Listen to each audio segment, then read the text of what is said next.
تب ایوب نے جواب دیا، کاش کہ میرا کڑنا تولا جاتا اور میری ساری مصیبت ترازو میں رکھی جاتی تو وہ سمندر کی ریت سے بھی بھاری اترتی۔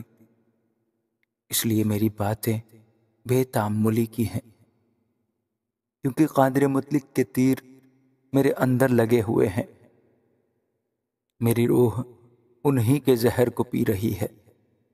خدا کی ڈراؤنی باتیں میرے خلاف صف باندھے ہوئے ہیں۔ کیا جنگلی گدھا اس وقت بھی رینگتا ہے جب اسے گھاس مل جاتی ہے؟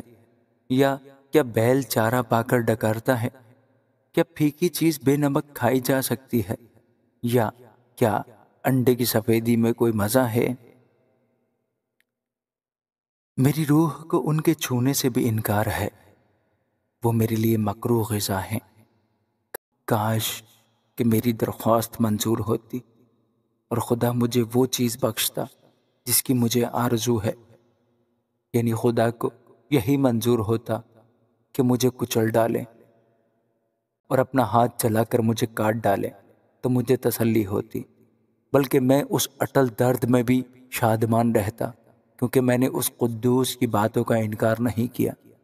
میری طاقت ہی کیا ہے جو میں ٹھہرا رہوں، اور میرا انجام ہی کیا ہے جو میں صبر کروں؟ کیا میری طاقت پتھروں کی طاقت ہے یا میرا جسم پیتل کا ہے؟ کیا بات یہی نہیں کہ میں بے بس ہوں اور کام کرنے کی قوت مجھ سے جاتی رہی ہے؟ اس پر جو بے دل ہونے کو ہے اس کے دوست کی طرف سے مہربانی ہونی چاہیے، بلکہ اس پر بھی جو قادر مطلق کا خوف چھوڑ دیتا ہے۔ میرے بھائیوں نے نالے کی طرح دغا کی، ان وادیوں کے نالوں کی طرح جو سوکھ جاتے ہیں، جو یخ کے سبب سے کالے ہیں اور جن میں برف چھپی ہے۔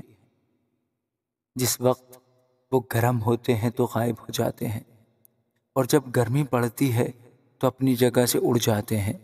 قافلے اپنے راستے سے مڑ جاتے ہیں اور بیابان میں جا کر ہلاک ہو جاتے ہیں۔ تیما کے قافلے دیکھتے رہے، سبا کے کارواں ان کے انتظار میں رہے۔ وہ شرمندہ ہوئے کیونکہ انہوں نے امید کی تھی۔ وہ وہاں آئے اور پشیمان ہوئے۔ سو تمہاری بھی کوئی حقیقت نہیں، تم ڈراؤنی چیز دیکھ کر ڈر جاتے ہو۔